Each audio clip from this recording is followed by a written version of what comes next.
paz do Senhor, meus irmãos. A paz do Senhor, professor Márcio.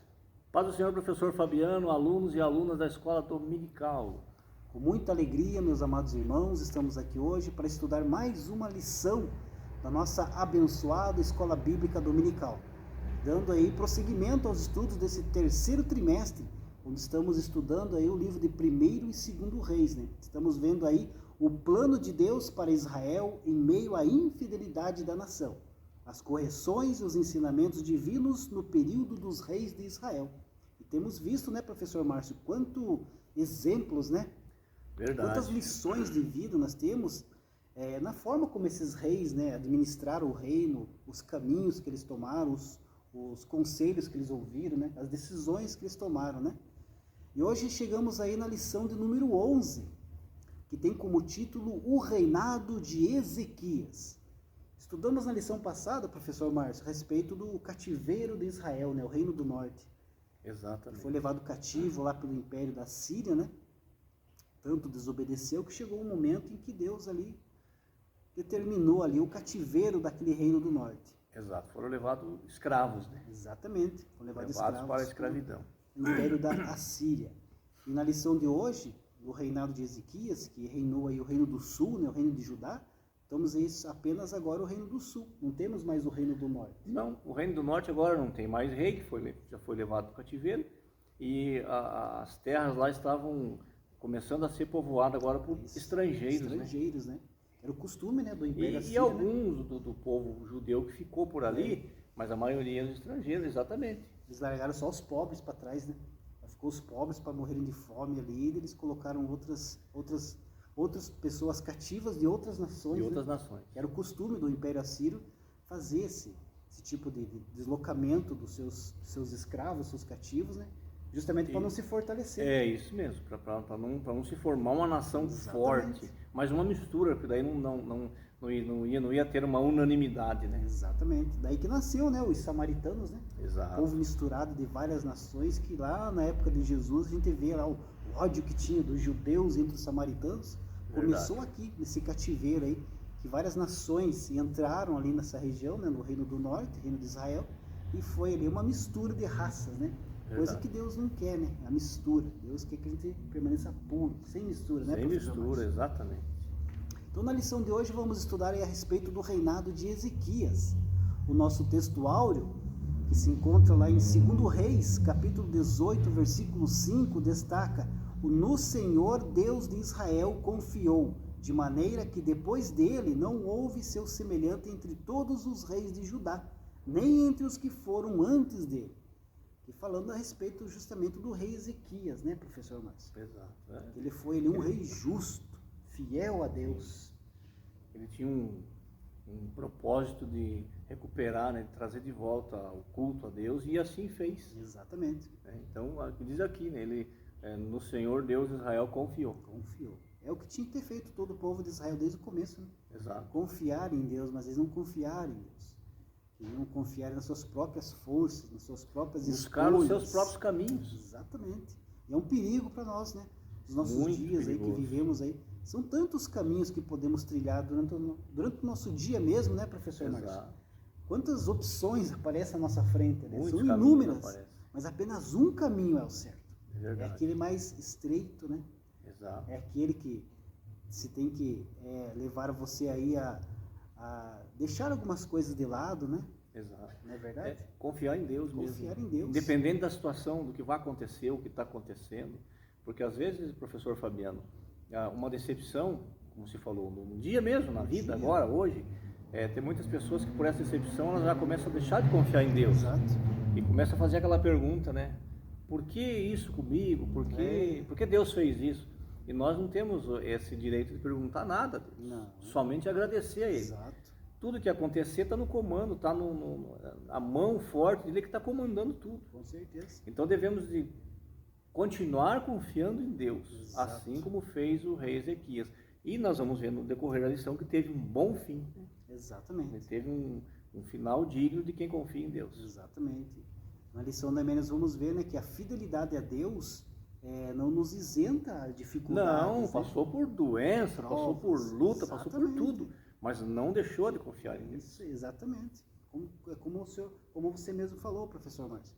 Tantas pessoas estão passando por dificuldades, né, e acabam aí querendo colocar Deus contra a parede, querendo uma resposta. Né? E nós estamos vivendo uma época aí, professor Fabiano, do Deus supermercado. Vá na prateleira lá, pega e põe no carrinho e leve para casa. E não é isso. Não. Evangelho não é isso. Bíblia não é isso. Andar com Deus não é isso aí. Andar com Deus é confiar em Deus apesar de. Não importa o que está acontecendo, eu vou confiar em Deus. O que estão pregando por aí é o evangelho das facilidades, do caminho largo. Venha, porque vai ter todas as coisas, você tem isso e isso. Não tem nada disso. Não. O evangelho de Jesus Cristo é o evangelho da cruz. Da renúncia. Da renúncia. Da renúncia. Confiando nele apesar do que possa acontecer. Jesus mesmo falou, pegue sua cruz e me siga. O que é cruz? Cruz é trabalho, essas mangas. Tem 3 passos aí, né? Renuncia a si mesmo, pegue a sua cruz e siga. Veja, não é parado, é dinâmico. Dinâmico, exatamente. A nossa verdade prática destaca que Deus sempre ouve e guarda os sinceros de coração, que o obedecem e procuram agradá-lo. Deus sempre ouve, repetindo, né? Deus sempre ouve e guarda os sinceros de coração, que obedece e procura agradá-lo. É assim que funciona, né, professor Márcio? Veja a obediência, confiança, né? Deus sempre ouve e guarda os sinceros de coração, que obedecem. Obedecem. Então, obediência, tá tudo ligado à obediência.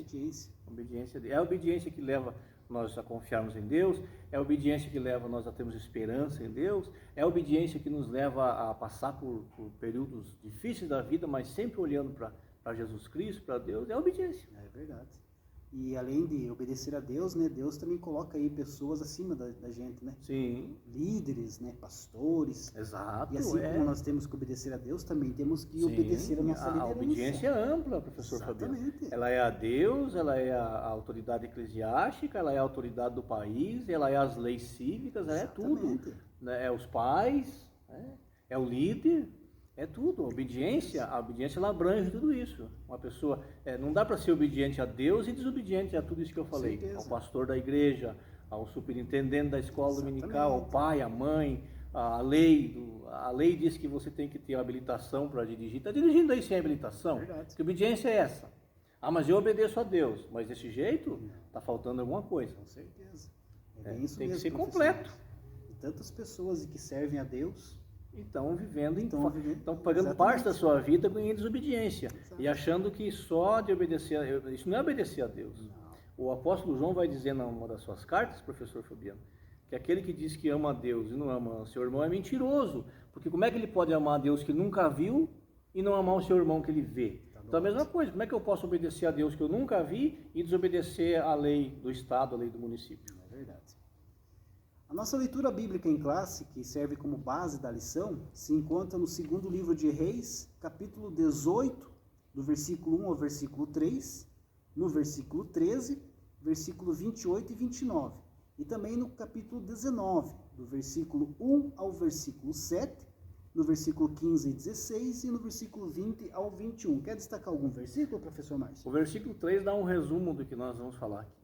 E fez o que era reto aos olhos do Senhor, conforme tudo que fizera Davi, seu pai. Ou seja, ele seguia o exemplo, né, que ele viu o rei Ezequias estava seguindo o exemplo que ele viu os outros fazer. As influências boas nós temos que seguir. O apóstolo Paulo dizia para nós, dizia para o povo, né, para as pessoas, sejam meus imitadores como eu sou de Cristo. Ou seja, faça o que eu estou fazendo porque eu estou fazendo como Cristo faz. Hoje nós temos a palavra de Deus. Na época de Paulo não tinha ainda.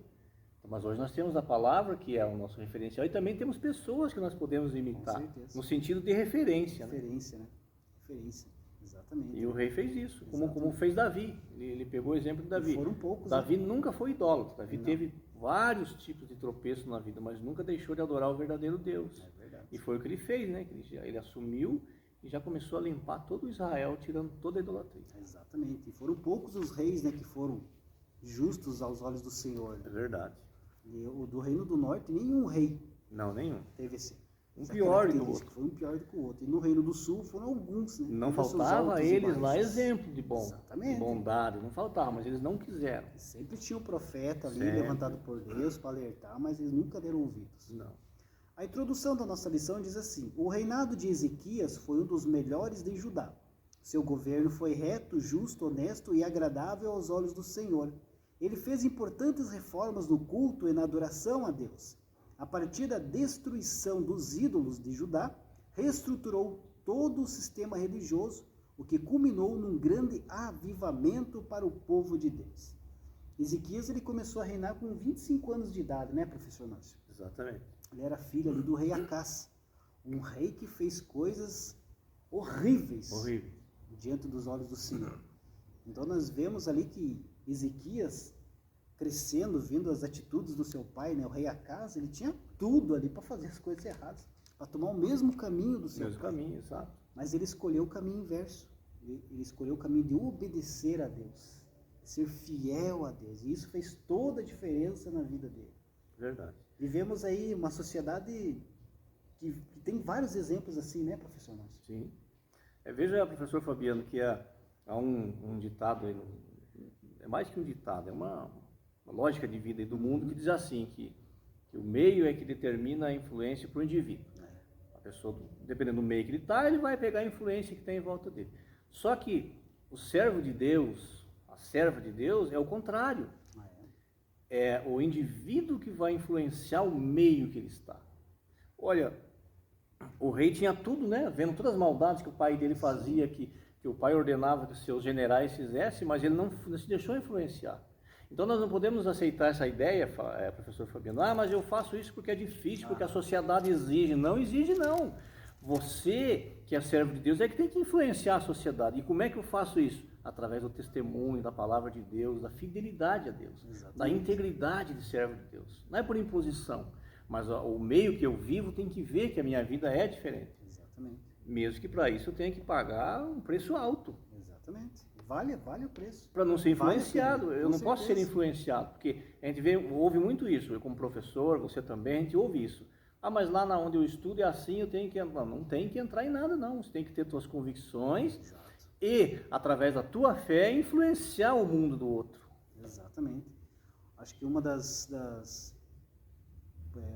situação, né, de Ezequias ali ter tomado esse caminho, né, o caminho do Senhor ali, também que ele tinha ali um grande conselheiro ao lado dele, né, professor? Com certeza. Era o profeta Isaías. Com certeza, isso fez muita diferença. O profeta Isaías estava ao lado dele dando conselho, e tenho certeza que essas decisões, esse caminho dele ter tomado, teve uma grande influência do profeta Isaías. Teve, com certeza. Como nós já comentamos em outras aulas, né, a importância de você ter aí um referencial em sua vida, né, um conselheiro, mas um referencial bíblico, um referencial aí da palavra de Deus. Exato. Não adianta você ouvir conselhos aí de pessoas aí do mundo, pessoas que não estão aí conforme o mesmo caminho que você ama, né, professor?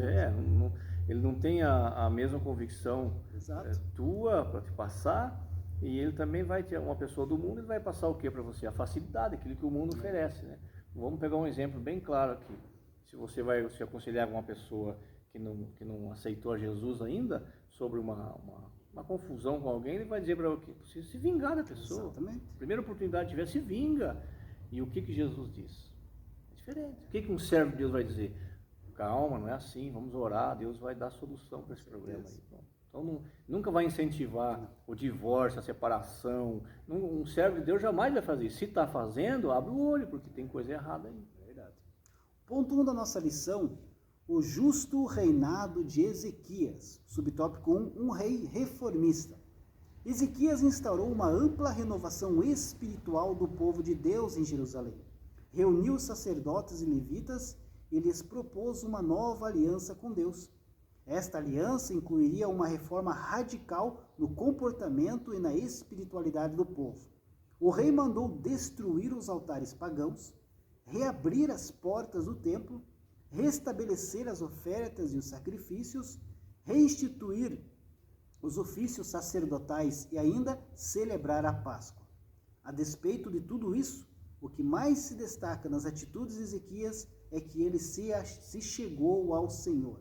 Não se apartou de após ele e guardou os mandamentos que o Senhor tinha dado a Moisés.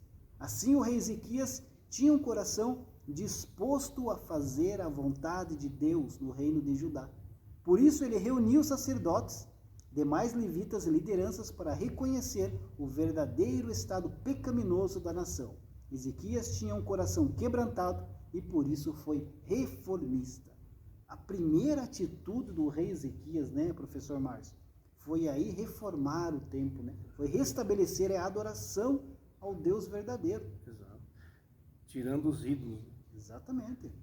Trazendo o povo à verdadeira adoração, mostrando para o Exatamente. povo que Deus é o verdadeiro. Aquele povo estava tão impregnado daquela idolatria ali no meio deles, mas o rei levantou esse clamor a Deus e veja, cercou-se de pessoas, nós estamos falando agora, né? Cercou-se de pessoas que trazem a boa influência, que vão fazer aquilo com ele, que vão ajudar ele a fazer. Chamou os levitas. Os sacerdotes e os levitas. Interessante aqui, professor Fabiano, reconhecer, né? Reconheceu que estava errado, uma coisa que não está boa. Reconheceu primeiro. Tem pessoas que não querem reconhecer os seus erros, não querem reconhecer as suas falhas, nem seus pecados. Eles querem achar que eles estão certos, que é assim que tem que ser. Acima da e razão, com Deus não funciona assim. Não. Pode funcionar com qualquer coisa, qualquer pessoa, mas com Deus não é assim. Com Deus é assim. Reconhece, deixa de fazer o pecado e daí Deus vai te ajudar, vai prosperar. Exatamente, né? Como a lição destaca, né? Ele reuniu os sacerdotes, os levitas, né? Que eram aqueles que cuidavam da adoração, do culto dentro do templo, né? Quem tem que ser feito, né? As pessoas ali que tinham o trabalho de fazer isso daí. Então ele reuniu primeiro essas pessoas, os sacerdotes, os levitas, depois as lideranças do povo, para chamar o povo também. Esse pessoal todo, até no reinado do pai dele, estava esquecido. Estava largado. Estava esquecido. Exatamente. Quer dizer, ainda tinha os remanescentes, né? Sim, mas tinha aqueles fiéis a Deus. Mas o rei não dava nada de qualificação a eles. Exatamente. Eles estavam ali. Por quê? Porque o templo ficava fechado, né? O templo não tinha mais atividade. Então eles faziam com certeza suas adorações a Deus no particular. A casa tinha até levantado um outro altar, né? Outro altar. Conforme a gente tinha visto lá em Damasco. Mas Deus guardou aquelas pessoas. Exatamente. Somos honrados pelo Senhor sempre que permanecemos fiéis a Ele. É isso sim. Então essa foi a forma com que o rei Ezequias começou aí, né, a reforma dentro do seu reinado. A reforma, primeiro, a adoração a Deus. Exato. Primeiro buscou aí reformar essa adoração que estava esquecida, né, e reformar aí o templo. Bom, subtópico 2, a purificação dos lugares sagrados. Com a convocação de Ezequias, os sacerdotes e os levitas se reuniram e se prontificaram a purificar e santificar a casa do Senhor. Retiraram e jogaram fora todas as coisas impuras que estavam no templo e restabeleceram o culto e os sacrifícios, conforme a lei de Moisés. A purificação foi tão completa que no relato do segundo livro de Crônicas, capítulo 29, versículo 18 e 19, a palavra todos é repetida várias vezes no texto. Nada ficou de fora. Mas o templo precisava ser então purificado. Exato. Né? Quantas coisas erradas foram cometidas dentro do templo do Senhor? Quantas abominações, né? Os reis anteriores fizeram dentro do templo que estava esquecido, que estava largado. E o rei Ezequias aí vem fazer essa reforma. Aqui está uma lição para nós da mistura, né? Não pode ter. Ele teve primeiro que purificar. O que é purificar? Deixar puro novamente. Pegar aquilo que está sujo e passar por um produto, alguma coisa, para ele ficar puro. Ele teve que purificar, tirou tudo o que não agradava a Deus. E aí nós voltamos, já falamos aqui, professor Fabiano, nas nossas outras aulas, que está à disposição, né, no YouTube, para quem quiser assistir. Nós voltamos lá nos ídolos do coração, né? Tem muito crente que ele não quer se livrar do ídolo do coração, aquele ídolo que ele guarda, aquele ídolo de estimação dele. Ele não tem um ídolo visível aqui, um santo, coisa assim, não. Mas ele tem ídolos no coração, que ele não quer se livrar. Então tem que fazer uma purificação completa. E a purificação começa por nós, né? É verdade. Nós temos que começar nos purificando. De dentro para fora, né, professor? Exato, de dentro para fora. Então veja que interessante, né? Primeiro ele reuniu os sacerdotes, os levitas, né? Os líderes do povo. Aí o segundo passo que ele fez, a purificação dos lugares sagrados. Então tudo no passo a passo, como tem que ser. Exato, né? Sem atropelar, né? Exatamente. E o terceiro subtópico, a adoração nacional. Agora já estava purificado. Estava tudo purificado, estava tudo organizado, estava tudo pronto. Agora chegou o momento de adorar. Então, outra lição para nós, né? Não é de qualquer jeito que tem que ser feito, né, professor? Não, de jeito nenhum. Tudo tem que ter ordem, decência. Deus é um Deus ordeiro, né? A fim de restabelecer o culto a Deus, Ezequias convocou os maiorais da cidade para estarem na casa do Senhor. Ali foram oferecidos diversos sacrifícios para a reconciliação de todo Israel. Foi nesse momento de muita comoção que o rei, seus assessores e toda a congregação de Israel se prostraram diante do Senhor. Que cenário maravilhoso! Uma nação inteira se prostrando e adorando aquele que é digno de toda honra, glória e louvor. Além de toda a reforma, Ezequias também mandou celebrar a festa da Páscoa, que há muito tempo não se via. Todos foram convidados a participar, inclusive as tribos do norte. Houve um grande ajuntamento de pessoas em Jerusalém. Depois, Ezequias, os sacerdotes e os levitas oraram pela cura e a santificação do povo. A convocação do rei Ezequias ao povo para a santidade, adoração a Deus e amplas reformas espirituais ocasionou um dos maiores avivamentos do Antigo Testamento. Houve um impacto espiritual tão grande que, ao voltar para casa, o povo destruiu as estátuas dos falsos deuses, rompeu com a idolatria. Olha que benção! Deus ainda levanta líderes para promover verdadeiras reformas espirituais. Que maravilha, professor Márcio. Aqui, 2 pontos, professor Fabiano. Primeiro, ele voltou a celebrar a festa da Páscoa. Aqui para nós uma lição importante. Valorizar as celebrações da nossa igreja, principalmente a Santa Ceia, que é um mandamento divino, e o batismo nas águas. Exatamente. Valorizar. É celebração. Dia de Santa Ceia na igreja é para ser de festa, de alegria. Exatamente. Então, a celebração tem que ter essa alegria. Exatamente. E o segundo ponto que eu quero abrir aqui para nós comentar é sobre o avivamento, né? Avivamento. Porque nós estamos acostumados a ver avivamento de final de semana. Isso não é avivamento. Não. Teve um grande avivamento sábado, domingo. Não. O avivamento, olha os passos para acontecer um avivamento. Primeiro reconhecer o erro, Exato. depois purificar todos os lugares, depois levar a adoração, chamar os maiorais, Exato. explicar para eles, depois todos eles juntos lá adoraram a Deus, a Bíblia estava sendo lida, Exato. e aí é que começa a acontecer o avivamento. Exatamente. Porque o avivamento vem pela palavra de Deus, não vem pela comoção, pela emoção, não vem por esses movimentos, né? 2, 3 dias de festa e alegria. Aí na segunda-feira você encontra aquele crente que estava no grande avivamento, na segunda, você tem que pegar ele lá no buraco, que ele está lá debaixo de novo. É verdade. Outra coisa que o avivamento traz, professor Fabiano, é amor pelas almas, é amor pela obra de Deus, e é aversão ao pecado. Exato. Dói no coração de saber que você pecou. A pessoa lembra, puxa, eu pequei contra Deus, dói, aquele causa uma dor, não um remorso, um arrependimento verdadeiro. Aí começou a ter o avivamento. Transformação. Mas não é barulho, não. Música alta, barulho, grito, nada disso é avivamento. Avivamento é a palavra que vai limpando. Jesus disse para os discípulos, vós estão limpos pela palavra. A água que limpou vocês foi a palavra. Exatamente. Então, nós precisamos de um grande avivamento no Brasil, estamos orando para isso, mas um avivamento certo. Um avivamento que leve ao arrependimento verdadeiro. Com certeza. Olha que eles chegaram em casa e jogaram fora. Quebraram tudo que tinha. Transformação de vida, né? Transformação. Houve transformação. Com certeza. Outra coisa interessante que eu vejo aqui, professor Márcio, que eles festejaram ali a festa da Páscoa, né? Sim. Mas fizeram uma festa depois da purificação, depois de restabelecer o templo, depois oferecer o sacrifício, depois foi feita a festa. Hoje em dia é o contrário. Eles querem primeiro a festa. É verdade. Né? Primeiro vão fazer a festa, vão fazer lá o algazarra, Isso. depois vão buscar uma purificação, um sacrifício. Então, totalmente ao contrário, né? Contrário. Primeiro tem que buscar a Deus.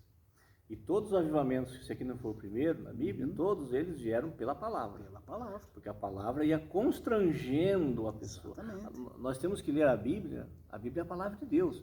Então nós temos que ler ela como estamos conversando com uma pessoa. E o que ela vai dizendo é que ele tem que nos constrangendo a mudança. E temos que mudar, realmente, como houve aqui. Né? Eles foram lá e tiraram tudo. Isso aqui não agrada a Deus, não queremos mais a nossa casa, a nossa vida. Certeza. Não pode ficar dividindo o coração com Deus e com a idolatria. Não dá. Exatamente. Deus não aceita isso. Aqui um destaque da vida do rei Ezequias, aqui, ó, segundo Reis 18:6, porque se chegou ao Senhor não se apartou de após ele e guardou os mandamentos que o Senhor tinha dado a Moisés. É a palavra de Deus, aqui, os mandamentos. Como é que pode, professor Fabiano, um cantor que canta na igreja cantar música secular? Como é que pode? É avivamento isso? Não, não é. Não é, então não tem. Então, para Deus é exclusivo. Exatamente. E é isso que se leu aí mesmo, tá certinho. Então, busca-se a Deus. E como que pode uma pessoa querer pregar, querer ensinar, mas não senta para aprender? Também não escola pode, dominical, né? um culto de ensino do pastor, verdade, né? É verdade. Então, é todas essas situações. Nós temos que ensinar, e como diz um professor, né? Ensinar e pregar primeiro para os nossos ouvidos. Ouvir, dar atenção, ser constrangido, ter uma mudança na vida, para depois passar para o outro. Exatamente. Você viu como nós estamos vivendo uma falta de referência no mundo, não é só no Brasil, mas vamos falar no nosso país, referência de líderes em todas as áreas e também na liderança espiritual. Exatamente. É que tem muita gente querendo impor as suas ideias, né, professor Márcio? Exato. Às vezes a pessoa tem aquela ideia dentro dela e procura um líder ali que se encaixe. Né? Se é esse aqui mesmo aqui que tá com as minhas ideias, aí começa a ir atrás daquele líder. Exato. E é muita gente, assim, é muita gente. É muita gente. Então, se quer cimentar um avivamento, tem que deixar a palavra lavar, limpar. Exato. E aqui, através E amar a palavra, né, Fabiano? Com certeza, principal, né? Nós falamos, né, pessoal? Eu quero pregar na igreja. Que bom, Deus chamou você para pregar. Mas vai se preparar. Exato. Eu quero ensinar. Vai estudar. Né? Vai se debruçar nos livros, na Bíblia, que é o principal livro. Vai buscar conhecimento, vai buscar auxílio de pessoas que cuide, veja as pessoas, são pessoas idôneas, pessoas que querem te ajudar, vai aprender. E tem bastante gente assim, né? Tem bastante gente para ajudar. Só que tem aqueles que não querem ser ajudados, né? Não, eles não querem, eles querem ficar sempre no pronto, né? Não, tem que cavar o próprio poço. É verdade. É assim que funciona. Então, graças a essa reformulação, nessa reforma do rei Ezequias aí, todo o reino de Judá, o reino do sul, aí voltou a adorar ao Senhor e andar aí nos caminhos do Senhor, né? Então, através desse avivamento aí que aconteceu com o povo. Ponto 2 da lição, Senaqueribe invade Judá. Primeiro subtópico, as ameaças de Senaqueribe. O Império Assírio estava em franco crescimento. Ele havia invadido várias nações no Oriente Médio, inclusive Israel, que fora levado para o cativeiro. Agora, Senaqueribe, rei da Síria, achava que poderia fazer o mesmo com Judá. Foi então que resolveu expedir seu poderoso exército para sitiar Jerusalém e ameaçar o rei Ezequias, visto que ele havia se rebelado contra o governo assírio.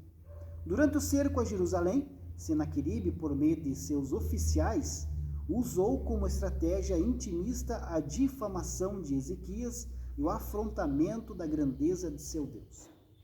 Como seu propósito era abalar o moral do rei e do povo, todas essas injúrias foram pronunciadas em hebraico. Aqui Senaqueribe, né? Através do Império Assírio, né? Que já tinha dominado aí o Reino do Norte, vai tentar agora dominar também o Reino do Sul, Judá, justamente no reinado do rei Ezequias. E veja que interessante, como Ezequias estava servindo a Deus, estava sendo fiel a Deus. Então o diabo usa o Senaqueribe para difamar. Para trazer difamação. E Senaqueribe vem Ele difamar. não achava nada de falta no rei. Exatamente. Me faz lembrar aquela passagem com Davi e Golias, né? Sim. Golias fala para Davi ali, mas diminuindo Deus, né? Deus de Israel. E aqui Senaqueribe também chegou ali diminuindo Deus, né? Cadê esse seu Deus? Quem é esse seu Deus, né? E outra situação, né, professor Márcio, que a gente acabou de ler no primeiro ponto da lição, que houve um avivamento espiritual no reino, né? Todos estavam ali fiéis a Deus novamente. Mas logo em seguida vem aí Senaqueribe com o Império Assírio tentar invadir. Então o que isso quer dizer? Fidelidade não nos isenta aí de dificuldades. Não. Fidelidade a Deus não vai nos isentar aí de sofrer aí guerras, opressões, perseguições, né? Lutas. Difamação. Exatamente. Tudo isso é o que nós falamos agora, né? Agora há pouco ainda. Com certeza. Temos que servir a Deus apesar da situação. Exatamente. E ele veio claro aqui, e é o que os inimigos, as pessoas usadas por Satanás fazem com nós também, professor Fabiano, é para desmotivar. Exatamente, abalar o moral. Abalar, exatamente, abalar. Mas o rei sabia em quem ele estava crendo. E nós também temos que saber. Com certeza, é isso mesmo. Subtópico 2, o temor do rei Ezequias. As ameaças dos assírios pasmaram Ezequias e o medo se espalhou por toda a corte de Judá, o que levou o rei a consultar o profeta Isaías. E a palavra dele foi de vitória para o povo de Deus. Aqui aprendemos que a obediência a Deus não é sinônimo da ausência de problemas e enfrentamentos. Entretanto, a mão protetora do Altíssimo nunca deixa seu povo desamparado. Não é verdade. Porque Ezequias procurou no lugar certo, né, professor Márcio? Ele foi buscar em Deus. Em Deus. Né? Confiou em Deus. Os outros reis? Exatamente. Iam buscar no rei fazer alianças, né? fazer aliança, iam buscar nos outros reis, nos outros deuses. Exatamente. Agora, Ezequias falou, não, eu vou para o único que é o verdadeiro. Exatamente. E é o que nós temos que fazer sempre. Exatamente. Não está boa a situação? Vamos buscar em Deus. Ele não vai deixar sem resposta. A resposta virá. Talvez não na hora que eu quero que ela venha, mas ela virá. Exatamente. Deus vai dar. Talvez não do jeito que eu quero. Talvez não da maneira que eu pensava, mas que vem. Com certeza. E o Ezequias experimentou isso. Exatamente. Aqui o comentarista destaca, né, que Ezequias e o medo se espalhou por toda a corte de Judá, que levou o rei a consultar o profeta. Então, através do medo, né, do temor que Ezequias estava ali do Império Assírio, ele teve a atitude, ele teve a ação de buscar a Deus, né? Exato. Então, você não pode deixar aí, às vezes, o medo aí, você está amedrontado com alguma coisa, você trava, você para, ou então você foge. Não. Através do medo aqui, ó, Ezequias, ele foi consultar a Deus, ele teve a atitude de buscar no lugar certo. E foi buscar ali em Deus, que era o único que poderia ali solucionar aquela situação naquele momento. E mais uma vez a importância de um grande companheiro, de um grande amigo, que era Isaías do lado dele. Profeta. E nós precisamos também disso. Nós temos que confiar em Deus, mas tem alguém também aqui para nos apoiar, para ajudar. E Isaías também tinha a mesma convicção. Exato. Que ele servia o mesmo Deus e Deus respondeu. Com certeza. Porque diz a história, professor Fabiano, estava tudo pronto já para levar aquele povo. Sim. O Senaqueribe tinha um exército muito grande. Dominava o mundo. Dominava o mundo, então ele já veio pronto, como é que fala? É aquele negócio fácil, eu vou lá só buscar e já volto. Só que não, tinha um Deus no meio do caminho. Aí Deus fala para Ezequias, deixa que eu vou. Eu vou resolver para vocês. Verdade. E interessante que o final da história de Senaqueribe, né? Que foi morto ali por uma traição dos seus próprios filhos. Olha só como é que Deus faz, né?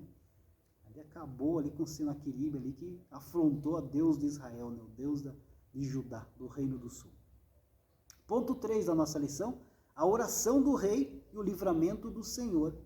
A oração confiante de Ezequias. Para intensificar ainda mais a sua estratégia do medo, o rei assírio enviou cartas atrevidas e ameaçadoras ao rei Ezequias. A mensagem exigia a rendição de Jerusalém. Mas o rei de Judá apresentou essas cartas diante do Senhor e orou fervorosamente. Nessa oração, Ezequias agradeceu a Deus e declarou a sua soberania sobre tudo e todos. E apresentando as afrontas de Senaqueribe, pediu ao Eterno que o livrasse daquele ímpio. É como nós já falamos, né? Ele apresentou para Deus. Sim. Ele buscou em Deus ali, que era o único que poderia ajudá-lo naquele momento. Que ele sabia que quem poderia ajudá-lo. Se ele buscasse uma aliança com outra nação, sabe que não ia dar certo. Ele já tinha visto exemplos dos seus reis anteriores. Você sabe que às vezes nós atrasamos algumas bênçãos de Deus na nossa vida por isso. Exato. Porque nós vamos levar o assunto ou buscar no lugar errado. Né? Mas se confiarmos em Deus, se você está sendo afrontado, confie em Deus, deixa na mão de Deus. Exato. Não faz vingança, não. A Bíblia diz que na ira do homem não opera a justiça de Deus. A justiça de Deus é diferente. Confia nele porque ele é o nosso Deus. Né? Com certeza. Nós temos que confiar. Com certeza. Salmo 37 diz, né? Deleita-te no Senhor, Ele fará o que deseja o seu coração. Deleitar quer dizer confiar, acreditar na pessoa, entregar a vida na mão da pessoa. É verdade. Subtópico 2, Deus conforta o rei. Deus usou o profeta Isaías para confortar o rei Ezequias e mostrar que estava com ele. O Senhor disse que tinha ouvido as orações do rei a respeito do atrevimento de Senaqueribe. Aquele ímpio havia afrontado e blasfemado do verdadeiro e único Deus. Naquela mesma noite, sem que Ezequias usasse qualquer arma, o Senhor dos Exércitos lhe deu o livramento. Um anjo do Senhor foi enviado por Deus e matou de uma só vez 185.000 assírios. O fim de Senaqueribe não poderia ser mais trágico.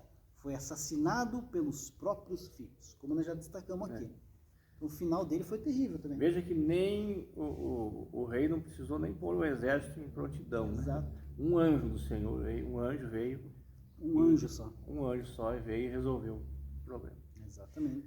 Agora, o cerne de toda a questão aqui, o principal é confiança. Confiar em Deus. Ter fé em Deus. Entregar na mão de Deus. Com certeza. E fazer o que o rei podia fazer, ele fez. Ele orou, ele foi conversar com Isaías. O povo estava sabendo como é que estava acontecendo as coisas, ele não ficou parado, mas ele foi para a pessoa certa. Com certeza, ele temeu no momento, porque ele sabia, né, como é que era o Império pela, Assírio, né? Sim, pela estatística ali, o povo dele era um grão de areia perto do exército do Senaqueribe. Veja quanto que o rei matou, o anjo matou, né? 185.000. Só soldados, né? Só soldados, os que estavam na frente ali para invadir. Estavam preparados já para invadir, né? E acabar. Mas Deus estava no comando de tudo, né? Amém, quando é verdade. Você coloca, estava e está, né? Está, até né? hoje, né? Quando você coloca aí os seus problemas, apresenta para Deus e confia e descansa, tenho certeza que a mão do Deus Todo-Poderoso vai te ajudar. Vai ter. Assim como ele fez aqui com o rei Ezequias nesse momento, né? Tão difícil ali para o povo, né? Acuado para aquele exército imenso, mas Deus enviou um anjo solucionou. E é assim que Deus faz a nossa vida, professor Márcio. Às vezes estamos desesperados, estamos aí acuados, sem saída, não sabemos o que fazer. E é nesse momento, professor Márcio, que Deus gosta de agir. É verdade. No momento que a gente se sente aí sem força nenhuma, é nesse momento que Deus age. E assim é a nossa vida. Quantos e quantos momentos eu já passei por isso, de dificuldade, e ali apreensivo por alguma situação, orar a Deus e colocar na mão de Deus, e a situação passou, você olha para trás, foi tudo maravilha, porque Deus estava no comando. É assim que Deus faz. Quando deixamos de agir para resolver e começamos a confiar em Deus, o milagre acontece. Com certeza, com certeza. Quantas pessoas que às vezes não dormem, não conseguem descansar uma noite de sono, experimenta orar a Deus e entregar nas mãos de Deus. E você vai ver que vai mudar a tua situação. Verdade. Você vai dormir. Como que vai acontecer? Eu não sei, não podemos explicar, mas acontece. Comigo já aconteceu também, professor Fabiano. Aquilo parecia um tsunami, né? Lá e vai, silencia um pouquinho, entrega na mão de Deus, não tem o que fazer mesmo, Senhor, me ajuda. E vai dormir. Exato. As coisas começam a se desenvolver. Exato. Não é que a gente fica assim, esperando de braço cruzado. Não, mas você confia em Deus e as coisas começam a tomar o rumo certo. Exato. Foi o que aconteceu aqui. O Isaías, o profeta, foi e disse, olha, Deus já respondeu a sua oração, fique tranquilo. Vai dar tudo certo. E deu. Deu certo. Deus honrou a adoração, a fidelidade de Ezequias, que não deixou ele ver o povo ser levado. Esse povo vai ser levado ainda para o cativeiro. Exatamente. Mas não com o rei Ezequias. Com o rei Ezequias. É verdade, porque ele confiou em Deus. Com certeza. Então, estudamos aqui a respeito do rei Ezequias, né? Um destaque aqui da lição, né? Alguns exemplos da vida dele, mas não podemos deixar de deixar passar, né, professor Márcio, que foi através ali do rei Ezequias, né? Que o povo da Babilônia acabou conhecendo o reino de Judá, né? É verdade, né? É verdade. Recebeu a visita lá em 2 Reis, capítulo 20, versículo 12. Naquele tempo enviou Merodach-Beladã, filho de Beladã, rei da Babilônia, cartas e um presente a Ezequias, porque ouvira que Ezequias tinha estado doente, né? Que tinha passado doente. Sim. E Ezequias lá recebeu a comitiva da Babilônia. Naquele tempo era um pequeno país desconhecido, né? Sim. E abriu a casa, abriu o templo, abriu o seu mostrou tudo reino, que tinha em casa. Mostrou tudo, ouro, prata, todas as riquezas, né? Mostrou tudo. E o que aconteceu, né, professor? Despertou no povo da Babilônia, Exato. lá no comando, né? Despertou a ambição, vamos buscar lá. Com certeza. Vamos buscar, eles têm muito. Mostrou ali abriu a sua casa para a pessoa errada. Mostrou tudo para a pessoa errada. E a lição para nós, professor Fabiano, qual é? Tome cuidado. Toma cuidado, quem te recebe em casa, né? Tem uma frase que eu gosto muito que diz assim: felicidade sem plateia dura mais. Cuidado. É verdade. Nem sempre o que é bom, porque o que me traz felicidade para o outro. Então, cuidado, não fica mostrando as coisas. Nós temos que ter segredo entre nós, família, né? Quantas pessoas abrindo seu casamento para pessoas que não merecem. Exatamente. Que nem sabe para quem ele está falando. Aí depois acontece o quê? Muita coisa ruim acontece. Isso que ele fez aqui foi lá na frente, depois é que foi dar resultado, não foi no começo. Ele mostrou tudo. 100 e poucos anos depois ainda. Ele mostrou tudo pro reino. Não eram inimigos, mas era reino de fora. Então cuidado com quem se coloca dentro de casa. Cuidado. E o profeta alertou ele, né? Sim. O que você fez, o que você mostrou. Cuidado com o que fala, né, professor? Exatamente. Tem um versículo que eu gosto muito, está em Provérbios, não vou lembrar agora, mas que diz que até o tolo, quando se cala, fica sábio. Então tem horas que tem que se calar. Tem que se calar, né? Fala perante Deus, mas cuidado, né? Exatamente. Não vou contar aqui, não dá tempo, mas eu passei por uma experiência dessa, viu, professor? Fica para a próxima aula. Falei demais, e daí tive um preço bem caro. Nós sabemos. Mas é assim, a gente aprende, né? Exatamente. Então a gente aprende aí fechando as brechas, né? E quem ensina isso pra gente? A Bíblia, a Palavra de Deus, os professores, igual aqui meu amigo Fabiano que me ajuda, o pastor da igreja ensinando, é o irmão, a irmã, enfim. E a gente também toma cuidado. E principalmente, nós estamos também vivendo uma época de muita violência. Cuidado, você fica postando aí que comprou isso, ganhou aquilo, ganhou a tal. Cuidado. Tem muita gente com má intenção de olho em tudo que você faz. É verdade. E que nós fazemos. Com certeza. Muito aprendizado aqui, muitas lições aqui com a vida do rei Ezequias, né? Verdade. Ele foi abençoado, né? Porque ele andou nos caminhos do Senhor, ouviu os conselhos que tinha que ouvir, seguiu o caminho certo, restituiu ali a adoração no templo, né? E levou o povo ali a adorar ao verdadeiro Deus. Tinha tudo para dar certo o reino de Judá, o reino do sul. Mas nas próximas lições nós vamos ver que com a morte do rei Ezequias, né, outros reis se levantaram e novamente o povo se desviou de Deus, culminando lá no cativeiro da Babilônia, que vamos ver lá na nossa última lição do trimestre, né? Nossa conclusão diz assim: a lição que aprendemos nessa história é que ninguém pode afrontar e zombar do Todo-Poderoso e ficar impune. O reinado de Ezequias foi muito diferente da maioria dos reis de Judá, pois ele foi temente ao Senhor e confiou nele nos momentos mais difíceis do seu reinado. Ezequias nos deixou uma grande lição. Deus sempre ouve os sinceros de coração, que confiam nele, mesmo diante do medo e da insegurança. Amém, é verdade. Mais algum comentário, professor Márcio? É isso, Fabiano. Temos que continuar servindo a Deus, não importa a situação, porque as mãos poderosas dele estão sobre a nossa vida. Amém. Deus abençoe. Deus abençoe.